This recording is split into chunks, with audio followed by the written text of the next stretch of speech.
Hello, I'm Graham Hutton, Director of Body Aspect. Body Aspect specialises in applications of 3D body scanning. We evolved from a research group at Nottingham, Trent University, where we carried out large-scale sizing surveys for the clothing industry.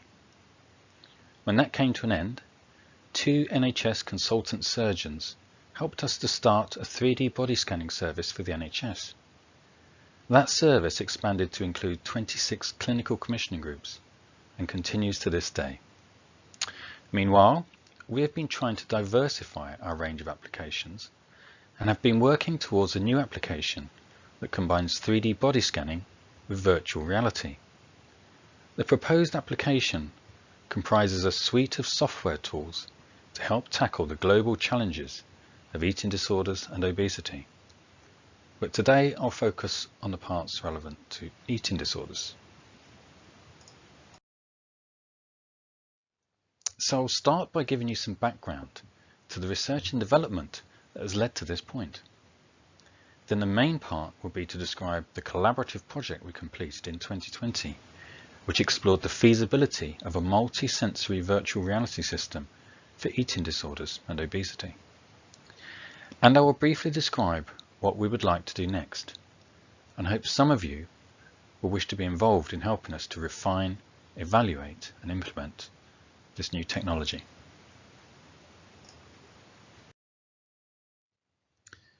We first contemplated this new application when Gok-Wan used our software on his show, How to Look Good Naked, to illustrate how people's perception of their body shape is often distorted. And following on from that, some years later, we successfully completed 3 R&D projects co-funded by Innovate UK. The first of these was a proof of market study to explore how our 3D image assessment software would be received by potential users. Our intention was to carry this out in eating disorders clinics, and in fact we did have 3 clinics who agreed to take part. But after a harrowing encounter with an ethics committee, we realised how naive we had been as a small business to expect it to be quite so straightforward. So we were forced to change our plan and instead conducted our study in Nuffield Health gyms. Over 200 gym members used our software to create a 3D image of their perceived self and their target body, and then compared these images to their actual body scan. I reported on that project at the previous EDIC conference. Following this was a project geared more towards obesity. We improved the body image software and conducted a survey of subjects of a body mass index over 30. This enabled us to expand the database used by our software, and we also developed an app that would enable a user to visualize their 3D images on a mobile device. By this point, we had linked up with researchers at Nottingham Trent University and the University of Nottingham, which led to our largest collaborative project to date and the main topic of this talk.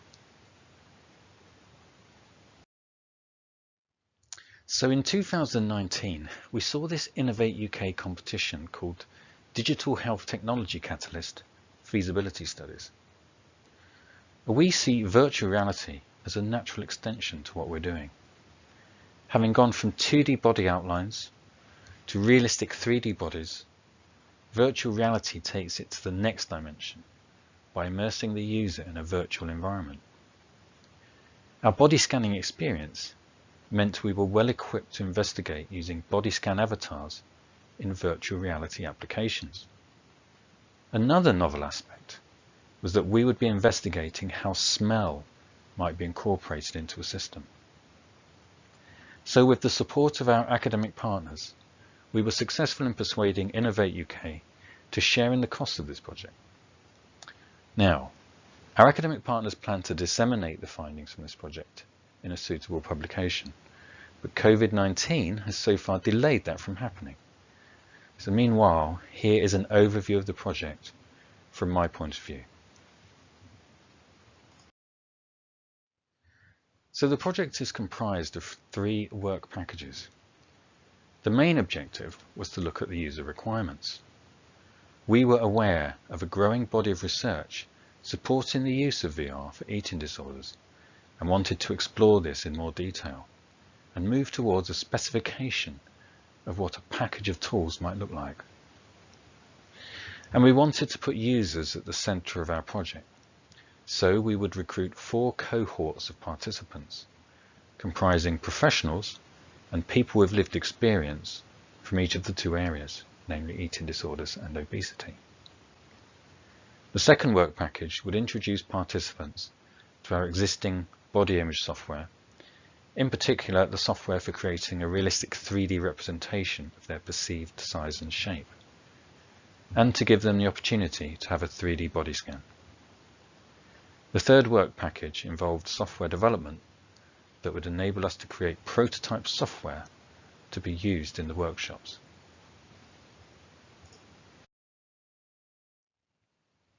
So the technical elements were carried out throughout the project and enabled us to create software demonstrators that could be used by participants during the workshops. And the further we could get with these software developments, the easier participants would find it to visualize what might be possible. In terms of software, we developed our application using the Unity platform, and we used Blender for some of the 3D modeling. Regarding hardware, we used 2 HTC Vive VR systems within our workshops and a SizeStream 3D body scanner. In terms of the multisensory tools, we decided that the most interesting new aspect to explore would be the use of smell. And we would be converting participants' body scans into avatars. So the VR applications will not only use the more common first-person perspective, but would also offer an opportunity to explore the third-person perspective, whereby a participant would see their own body in a scene.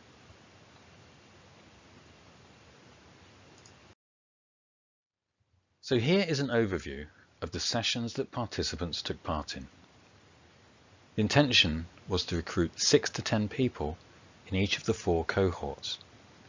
We excluded those under 18 and those currently receiving inpatient treatment. The structure of the user sessions is shown here. The first phase would introduce participants to virtual reality and to have some initial discussions about the potential use of VR and 3D body scanning. The second exercise would let participants have a 3D body scan and to use our software to create a 3D image of their perceived body. And in the final phase, there would be a greater range of VR applications to try. An opportunity to see their own body as an avatar and to see the comparison of their perceived versus actual body. During the first phase of workshops, the main activity was a simple virtual reality simulation, and this was followed by some discussions in pairs and as a group. So the simulation looks something like this.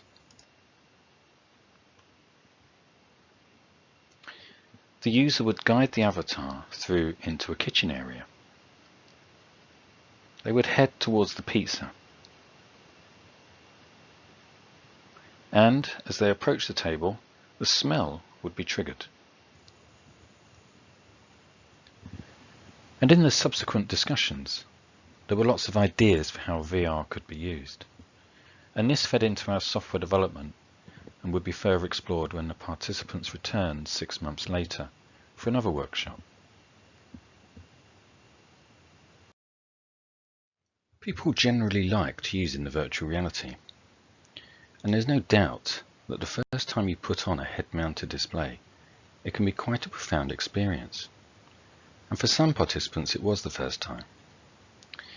1 or 2 people experienced dizziness or sickness, which can be partly down to the nature of VR itself, and partly down to the performance of the system on the day, if the graphics are a bit jittery. The smell element did evoke emotional responses, and I think it's definitely something that will enhance future VR systems. The VR environment was described by some as a safe space, so they're able to experience the session as if they're in the real environment, which provides the opportunity to explore immediate emotions and thought processes at their own pace. The second exercise would be to let participants have a 3D body scan and to use our software to create a 3D image of their perceived body. So the body scanner we use looks something like the one on the right. It's a curtained booth and the subject stands still for about 7 seconds whilst 14 infrared sensors capture points on the surface of the body.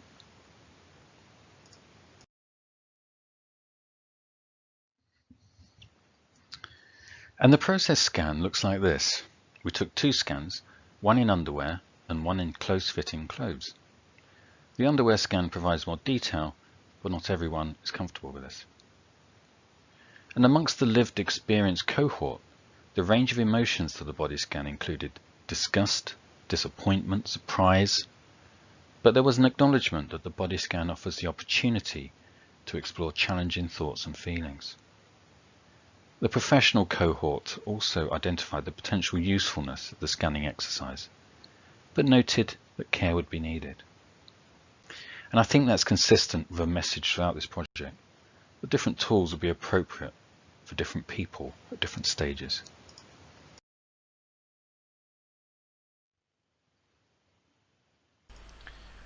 And the software used for creating a perceived image looks like this.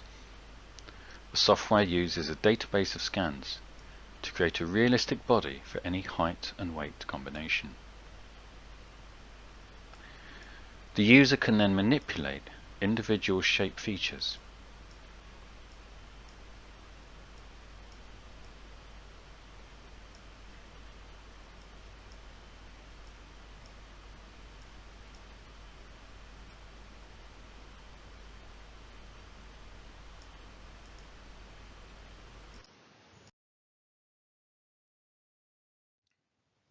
Another task for us was to create avatars from the body scans, which involves a semi-automated process of defining a skeleton within the body, and this enables the avatar to be animated.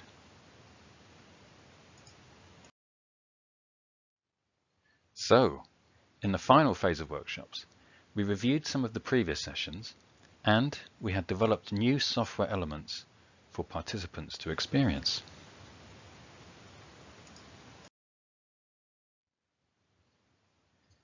First, participants were able to view the images that had been produced at the previous session, their perceived image and their actual scan.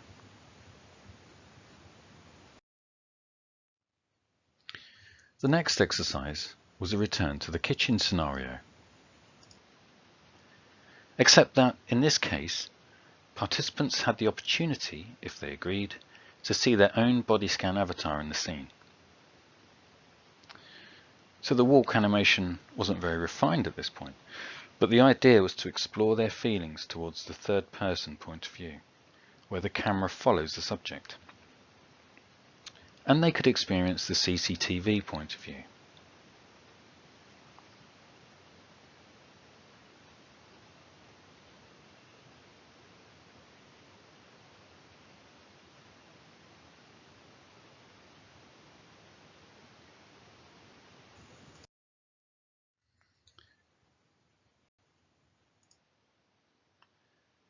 The next exercise was a lineup of different sized avatars on a stage.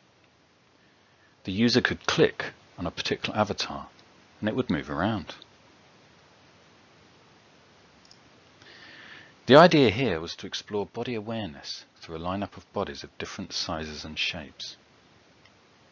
The avatars had some defects, particularly the arms, but we were more interested in the concept. During the discussions, various adaptations of this idea were suggested. For example, that a user's own body scan could be included in the lineup, or that it could show the individual at different stages of progress.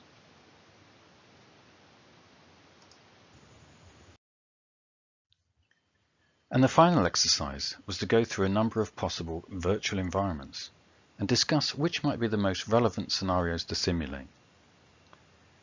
We've gone on to develop one of these simulations in more detail, and I'll show you that in a moment.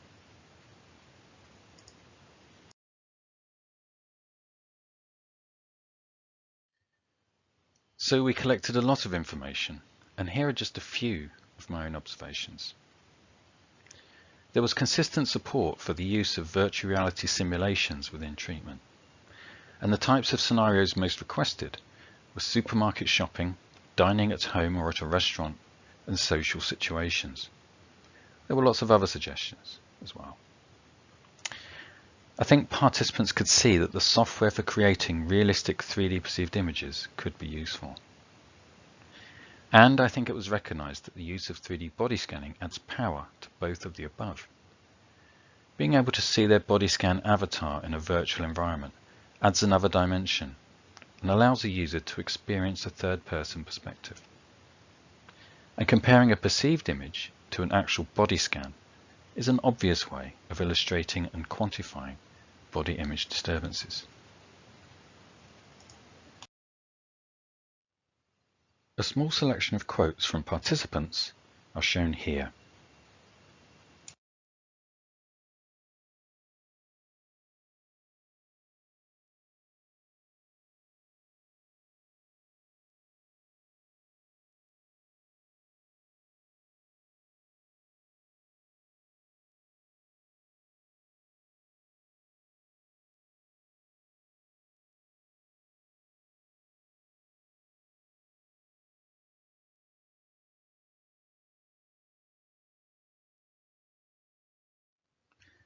So we know there is a growing body of research that supports the use of virtual reality for eating disorders, but there is a lack of software available to clinics and clinicians. This project has helped us move a bit closer towards a specification for a package of tools for eating disorders. And the system that we're proposing comprises a combination of 3D body scanning plus virtual reality equipment plus software.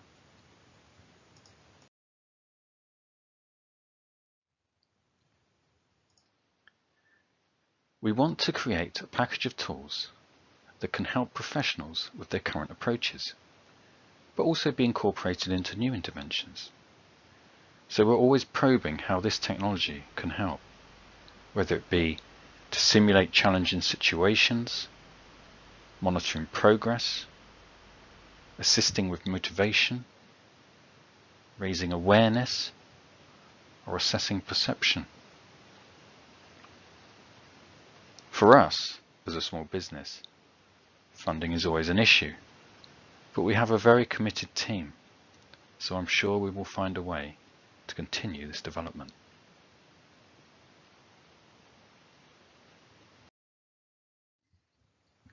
Finally, I'd like to show you what we've been doing since the previous project finished. Over the last 6 months, we've been developing our virtual reality capability on a project looking at social distancing in supermarkets. We've been trying to model how supermarkets can reorganize their stores to create more space and allow people to complete their shopping more quickly. Currently, they're just not doing enough. So this video explains it, but whilst watching this, please be thinking how this simulation could be adapted for eating disorders.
So we would like to customize that simulation in a way that is relevant for eating disorders. And with all the developments that I've outlined, we would like people to feed into this process. Connect with me on LinkedIn or email me. And for any clinics who would like to help us develop this and be involved in future research, then please also get in touch. Thank you.